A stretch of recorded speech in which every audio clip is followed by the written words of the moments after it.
Ableton Live 12.2 brings huge additions and improvements to Live. Let's take a look. Over on this track, I have some chords. Let's highlight a region, right-click, and use the new Bounce to New Track feature to automatically render the selected content to audio. Let's click on this clip, hit R to reverse it, and create a sweet fill. Sounds great. Let's double-click on this track to open the device view. On this track, I'm using the new Max for Live Expressive Chords device. This allows us to create lush-sounding chords out of single MIDI notes. Here I can transpose the chords up and down to fit whatever key I'm in. I can click on this keyboard icon to show how the chords are being played on the keyboard. If I want to work with a different set of chords, I can use the hot swap icon to open up the browser and select a different preset.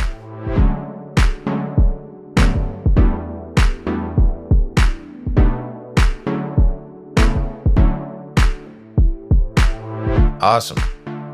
Let's take it back to the default for now and transpose it back up to my key.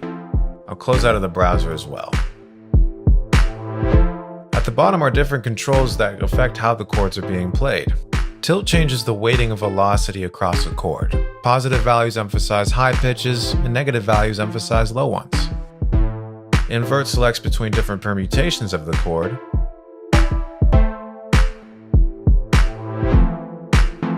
And strum affects the timing of the notes. The strum effect is determined by the articulate parameter. To really see what's going on, let's click the blue arrow and open up the articulation editor. Each slider represents the timing for a note in the chord. And if I want to edit an articulation, I can manually drag the sliders to achieve the effect I want. I'll adjust the sliders here, pause for a sec, and then preview, and hit save to write it to the articulation. I can reverse the order of the notes played with the arrows icon and quantize the timing of the notes with the metronome icon. To add even more movement to the sound, let's go to the modulation tab. Here I can set different mod sources to affect each of the parameters of the device. We can also randomize the variation here. Expressive Chords also allows you to import chords from clips, allowing you to use your own custom chord progressions. Let's reduce the random variation slightly. Great, I'm happy with the sound of the chords. Let's zoom out in the arrangement and move the loop bracket to the right to start playing with this bass sound. Over on this bass track, I have the new and improved Auto Filter device. Auto Filter now has a spectrum visualizer, which makes seeing which frequencies are affected a lot easier. Let's turn up the resonance to accentuate the frequencies around the cutoff. We can also toggle the steepness of the filter between 12 and 24 dB an octave. Above that, we can change the filter type. This includes classic filter types such as low pass, high pass, band pass, and notch. Let's switch to the more filter type. Some filter types have additional parameters which give you more control. New filter types include the DJ filter, which emulates the classic low and high pass filter found on Pioneer mixers. The comb filter creates many peaks and notches throughout the frequency spectrum, creating a phasey, smeary effect. We also have the resampling filter, which creates a bit crushing effect. We have the notch plus low pass filter, which gives you a combination of the two filter types. Finally, we have the valve filter, which creates a really cool talkie effect. Let's switch it back to the classic low pass for now. I want to add some distortion to the sound, so let's turn up the drive. Uh-oh, we're starting to clip. Let's turn on the new soft clip within Auto Filter to reduce the peaks. We can also reduce the output of the wet signal. That's better. We can also try out a few different analog style filter circuits to create different flavors of distortion. Awesome. Now I'd like to add some movement to the filter cutoff, so let's turn up the envelope. Now the volume of the bass modulates the filter cutoff, which we can see in the background of the visualizer. I can make the envelope negative to reverse the movement. I can adjust both the attack and release times to really dial in the movement. Hold to make sure the entire attack phase is completed before moving on to the release. Turning it off gets us to the release sooner. Turning on sample and hold will quantize the movement. This is great for adding a rhythmic effect. In addition to using the bass sound itself as the mod source for the envelope, we can also use an external source in the sidechain panel. Let's open it by hitting the arrow, selecting external, and setting our source from the drums. Let's turn sample and hold off for now, and lower the attack to accentuate the effect. Excellent.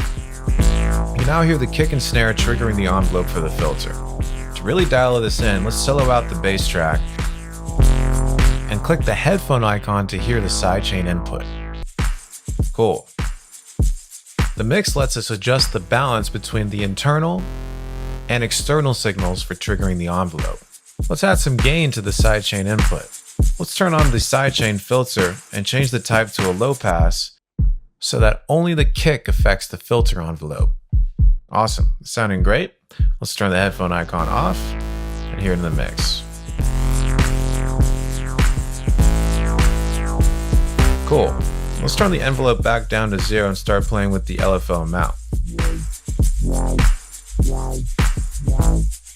We can also play with the rate to change the LFO speed. There's many LFO shapes to choose from, including the classic sine, triangle, saw, and square. Ramp up is a saw shape that always starts at the filter cutoff position. Ramp down, which always ends at the cutoff position. Wander, which creates some randomized movement in the sound. And sample and hold, which creates movement in discrete steps.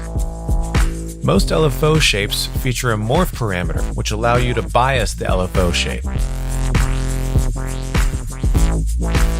Underneath that, we have the LFO time mode. In addition to the standard hertz value, we have the time mode, which allows you to measure the LFO rate in seconds, creating super long movements. We can also try sync to have the LFO rate be in time with the project tempo. Do triplets, dotted, or 16th notes to create some polyrhythms.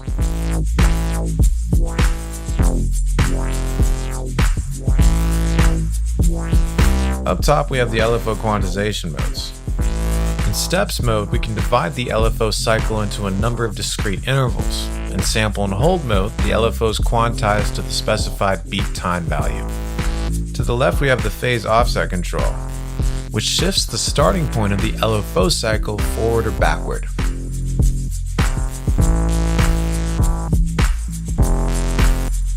To create a stereo effect, I can offset the phase of the LFOs between the left and right channels. This is represented by the different colors in the visualizer. In phase mode, you can offset the left and right channels using degrees. Let's turn sample and hold off to make this more obvious.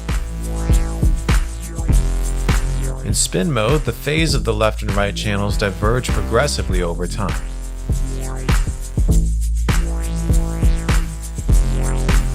Awesome, the bass is sounding great. Let's quantize this again. Let's go back over to the drums for a bit and solo them out. Live 12.2 features massive updates to Roar. Roar now has a sidechain panel, which allows it to be responsive to musical elements around it. Let's enable the MIDI to feedback note input and get the MIDI from the bass. I'll turn up the amount of feedback, and you'll start to hear that the pitch of the feedback changes with the bass notes. Awesome, let's hear it in the mix.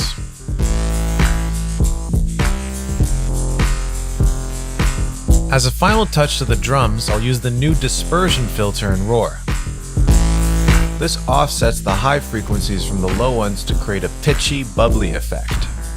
Let's open up the modulation panel, go to the matrix, and map LFO1 to the frequency to add a little bit of movement. Notice how the corresponding LED in the modulation section turns yellow to show that it's being used. Great, I'm happy with how this section sounds, so let's move on to the next one. I'll zoom out in the arrangement and move the loop bracket to the right to start playing with these Meld stabs. Over on this track, I have the default instance of Meld, which now features a new chord oscillator. This allows me to create lush chords out of single MIDI notes. Let's put this in key, and I'll also link the envelopes for oscillators A and B and turn up the release. Sounding great. I can play with both the shape of the chord and the inversion with these macros. Let's go to the matrix and map LFO1 effects to oscillator macro 2.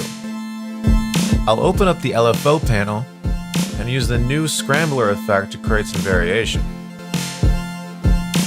I'll turn off retrigger on the LFO to create some more movement. Awesome. I'm going to use oscillator B as a sub, so I'll put it down 2 octaves, turn up the shape and tone to really hear it, and maybe turn up the drive to create some distortion. I'd like to make the sound a bit more harmonic, so let's go to the browser, go to our audio effects, and add Resonators. Resonators can now be tuned to the current scale. So let's put this in key, and move the pitches up and down to create more movement. I can adjust the dry wet, and play with the frequency as well. I could even switch the Resonators mode here.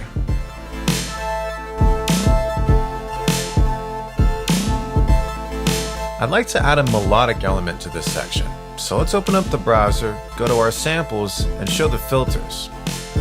I'll go to Sounds, Voice, and see if I can find a vocal loop. Let's click here and hit Rank to show our most used vocals. Okay, this one's kind of interesting.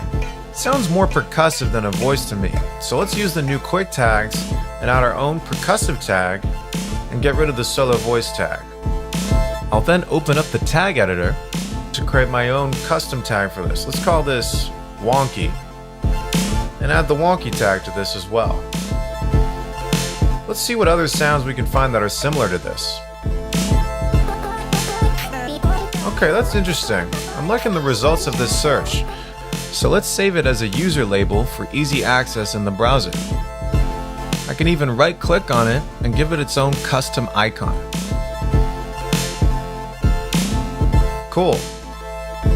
I'll use this loop and drag it into the section. I like to make this a little bit more melodic, so I'm going to mute the Meld stabs for a second, go to Audio Effects, and use the Spectral Resonator. Spectral Resonator can now be tuned to the current scale, so let's turn that on. I can also quantize all the harmonics to use the current scale to make this sound like it's playing chords. Let's switch the frequency control mode to scale degrees and play with the pitch. I'll play with the stretch, and maybe lower the number of harmonics to give it a low pass effect. I'll turn up the unison to make it wide, and turn up the decay to make it longer. Let's hear it with my Meld stabs. Feels pretty good. Now I'll solo out this track, go back to my browser, and add Roar to this. I'll use the new delay routing mode in Roar to give it some spaciousness. I'll switch the delay mode to synced, switch to eighth notes, and turn up the amount for some feedback. Let's add some distortion on just the delayed signal. I'd like the delay to respond to the drums, so let's enable external sidechaining and set the input from our drums track. Let's take a listen here. Let's open up the modulation panel and take a look at the envelope input. I'd like to let in just the low end from the drums, so let's turn the frequency down. Let's disable the sidechain input preview and go over to the matrix. Let's select the frequency cutoff of the filter and map the envelope to it, so that whenever the kick hits, the filter ducks down. Let's adjust the blend to hear the difference between the delayed signal, which has the modulation, and the direct signal, which doesn't. Cool. Let's close out of the browser. Hear this in the mix.